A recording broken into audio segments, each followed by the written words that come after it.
l'ambiguïté ou un problème avec l'antisémitisme. Nous attendons de la France insoumise qu'ils démontrent qu'ils sont dans le camp républicain, qu'ils condamnent tous les actes qui touchent les Juifs de France et les Juifs du monde. Avant de vous laisser répondre à ça, je précise pour les faits que vous avez, vous et vos camarades, condamné cette agression. Évidemment, comme toute agression, insulte contre qui que ce soit et contre toute personne en raison soit de sa confession religieuse, de son origine ou de sa couleur de peau. Et monsieur Darmanin n'a rien à attendre de nous sur ce sujet, puisque précisément, à chaque fois qu'une personne en France a été ciblée en raison de sa religion, de sa couleur de peau, de son origine, les députés, les militantes, les militants de la France insoumise ont été à ses côtés. Et je vais vous dire, s'il y a bien une personne qui est très mal placée pour me donner des leçons sur ce sujet, c'est bien monsieur Darmanin, puisque monsieur Darmanin, il y a à peu près 2 ans, publiait un livre dans lequel il reprenait et il saluait les politiques de Napoléon contre les Juifs. Et à l'époque, il avait justement été ciblé ou accusé d'avoir, en quelque sorte, dans ce livre, relayé des stéréotypes qui étaient des stéréotypes antisémites.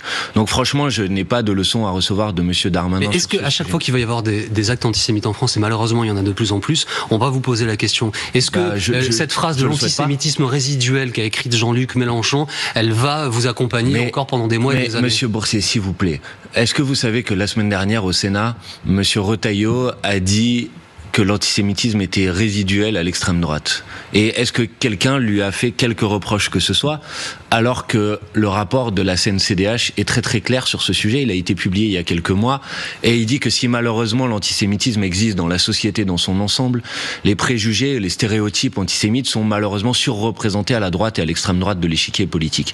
Vous voyez, donc il faut arrêter. Moi, vous me posez la question de savoir si à chaque fois, et j'espère le moins souvent évidemment, qu'il y aura quelque chose d'antisémite en France, on allait nous poser la question. Moi, je trouve ça déplorable qu'on utilise un drame de cette nature pour essayer de régler des comptes politiques.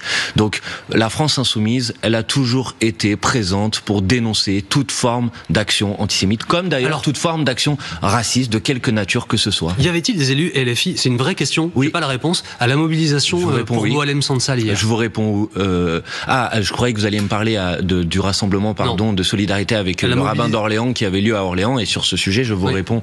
Mobilisation en soutien à Boualem Sansal.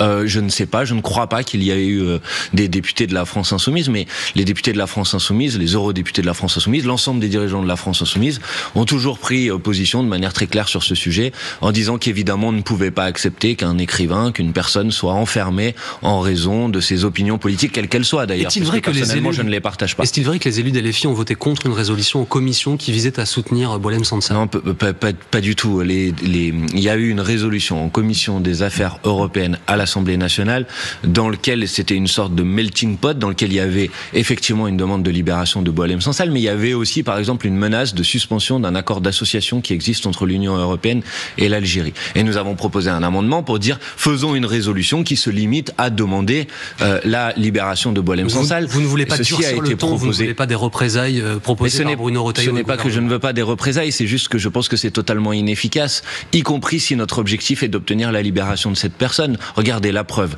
Depuis que monsieur Retailleau et le gouvernement a décidé d'en faire un point de fixation publique sur ce sujet, est-ce que ça a produit un résultat pour la libération de Boualem Sansal? Évidemment non. Donc vous voyez, quand il y a des difficultés de cette nature, quand des compatriotes français sont par exemple détenus de manière totalement inacceptable dans d'autres pays, comment on fait d'habitude? On agit par la diplomatie pour obtenir la libération de la manière la plus rapide possible, en faisant un point de fixation public pour les petits intérêts politiciens de monsieur Retailleau, parce que tout le monde a compris que monsieur Retailleau est monté dans une escalade vis-à-vis de l'Algérie pour servir ses propres ambitions personnelles. En faisant ça, en vérité, monsieur Retailleau n'en a rien à faire de la libération de monsieur Sansal. Donc si vous voulez obtenir ce résultat, il faut certainement pas utiliser la méthode de monsieur Retailleau.